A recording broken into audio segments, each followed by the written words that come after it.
ప్రియమైన వాళ్ళారా, క్రీస్తునామములు అందరికీ వందనాలు. మరి ఈ దినం కూడా దేవుని వాక్య భాగం మనం ధ్యానించుకుంటున్నాం. మరి వాక్య ధ్యానం కొరకు మిమ్మల్ని అందరినీ కూడా క్రీస్తునామములు ఆహ్వానిస్తుంటున్నాం. ఈ దినం మన యొక్క వాక్య ధ్యానం కొరకై మత్తయి సువార్త 17వ అధ్యాయము 5వ వచనం చదువుతానండి. అతడు ఇంకనూ మాట్లాడుచుండగా, ఇదిగో ప్రకాశమైన ఒక మేఘం వారిని కమ్ముకొనను. ఇదిగో ఈయన నా ప్రియకుమారుడు, ఈయనందు నేను ఆనందించున్నాను. ఈయన మాట వినుడని ఒక శబ్దము మేఘములో నుండి పుట్టెను. ఈయన మాట వినుడని ఒక శబ్దము మేఘములో నుండి పుట్టెను. ఎవరు విన్నారది? పేతురు, యోహాను, యాకోబు అక్కడ ఉంటున్నారు. వీరు రూపాంతర కొండ మీదకి యేసుప్రభు పిలుచుకొని విన్నాడు. రూపాంతర కొండ మీదకి పిలిచిపోయిన తర్వాత యేసుప్రభు ఏమైనాడు? అక్కడ రూపాంతరం పొందినప్పుడు అక్కడ ఏం చూస్తున్నాడు? అక్కడ మరి వారు రూపాంతరం పొందినప్పుడు వారి ముఖములు మరి చూసినట్టయితే సూర్యుని ప్రకాశించడం చూస్తున్నాడు. ఆయన యేసుప్రభు మోషే ఏలియాలతో కూడా కనిపించినాడట. అప్పుడు పేతురు ఆ దర్శనం చూసిన వెంటనే తను ఏం మాట్లాడాలో తెలియకపోయి, నేను మీ కొరకు ఇక్కడే గుడారాలు కడతాం, మనం ఇక్కడే ఉందాము అని సలహా ఇచ్చేదని విన్నాడు. అయితే దేవుని ఉద్దేశం వేరే. కాబట్టి ఇక్కడ ఏం చెప్తున్నానంటే పరలోకముండక శబ్దం. కాబట్టి విను ఇది. ఏ వినాలంటే ఈయన నా ప్రియకుమారుడు, ఈయన చెప్పేది నువ్వు వినాలి. అది ప్రాముఖ్యమైనది. కాబట్టి టు హియర్ అనేటువంటిది మన యొక్క జీవితాల్లో చాలా ప్రాముఖ్యమైంది. ఆ దేవుని యొక్క స్వరాన్ని మనం వినవలసిన వారుగా ఉంటున్నాము అనే కార్యాన్ని చెప్తాం.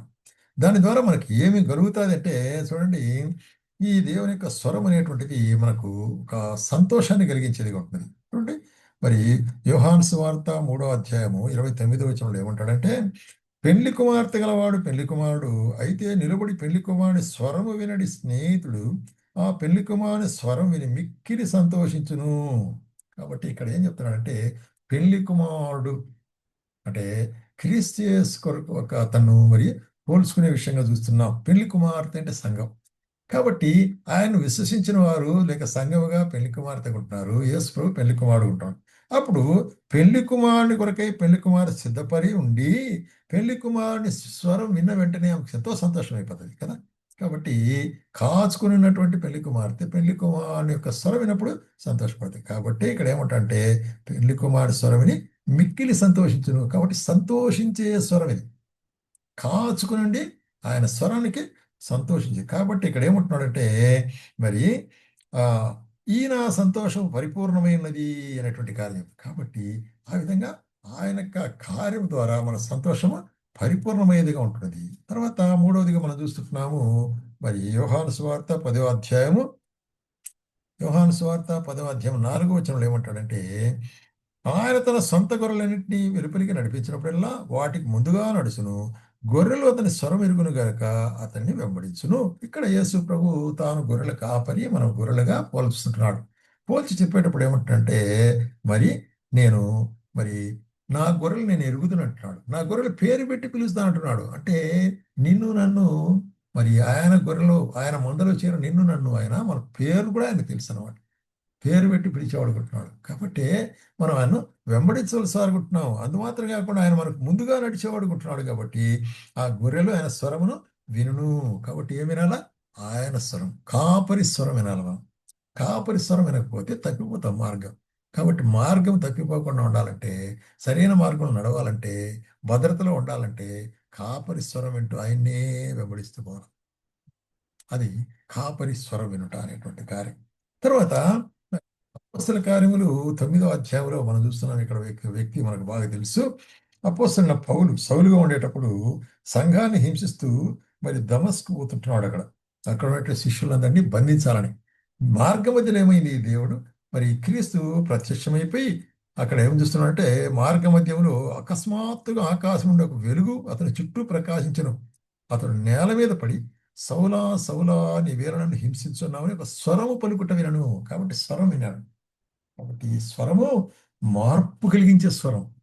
తన యొక్క జీవిత ధ్యేయమును గురించి రియలైజ్ చేసుకొని నువ్వు మారు మనసు పొందనేటువంటి యొక్క హెచ్చరికించే స్థలం అన్నమాట. అప్పుడు ప్రభువా నీవెవడు అని అడిగినప్పుడు, నీవు హింసించున్న యేసును లేచి పట్టణంలోనికి వెళ్ళు, అక్కడ నీవు ఏమి చెవులో నీకు తెలుపు అని చెప్పి ఇక్కడ ఏం చెప్తున్నాడంటే, మరి అతనితో ప్రయాణం చేసిన మనుషులు ఆ స్వరం వినిరి కానీ ఎవరిని చూడక మౌనం లేదు, వారికి దర్శనం లేదు. కాబట్టి ఏమి స్వరం ఇది? పిలుపు, తన పరిచర్య కొరకైన పిలుపు స్వరం. ఆ దాని తర్వాతనే సౌలు పౌలుగా మారి తన యొక్క జీవితం అంతా కూడా ఆయన కొరకే కాబట్టి బ్రతుకుట క్రీస్తే, చావైతే లాభము అనేటువంటి యొక్క తీర్మానానికి వచ్చినాడు అనమాట ఆయన స్వరం విన్నప్పుడు. అటువంటి యొక్క సంపూర్ణమైనటువంటి యొక్క ఆయన్ను వెంబడించేటువంటి కార్యం.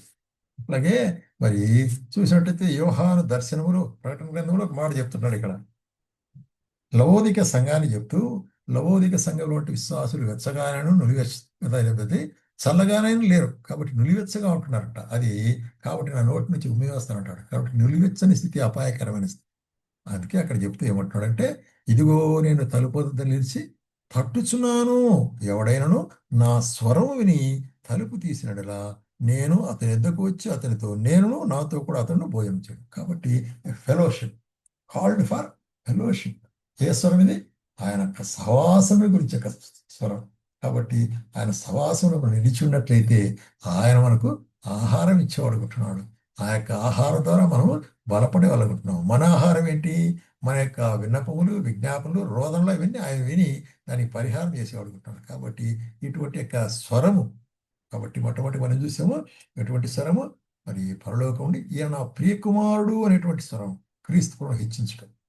రెండోది ఏం చూస్తుంటామంటే, మరి పెళ్లి కుమారుడిగా దర్శించినప్పుడు సంతోష స్వరములు అక్కడ పెట్టాము. మూడవదిగా మనం చూస్తున్నామంటే, మనం ఆయన గొర్రెలుగా ఆయన స్వరం వింటూ ఆయన వెంబడించాలని. నాలుగవదిగా మనం చూస్తున్నామంటే, నా సేవ కొరకైన పిలుపు అని సౌలును పిలిచి పౌలుగా మార్చినాడు దేవుడు. అట్లాగే ఐదవదిగా ఇక్కడ మనం గమనించినట్టయితే, ఆయనతో సహవాసముగా ఉండేటువంటి ఒక పిలుపు, సహవాసం నిలిచి ఉండుట, ఆయనతో మనం ఆయనతో కూడా నిలిచి ఉండుట అనేటువంటి కార్యము చాలా ప్రాముఖ్యమైనట్టుగా ఉంటుంది. కాబట్టి గొర్రెలు నా స్వరం వినును అంటాడు కదా.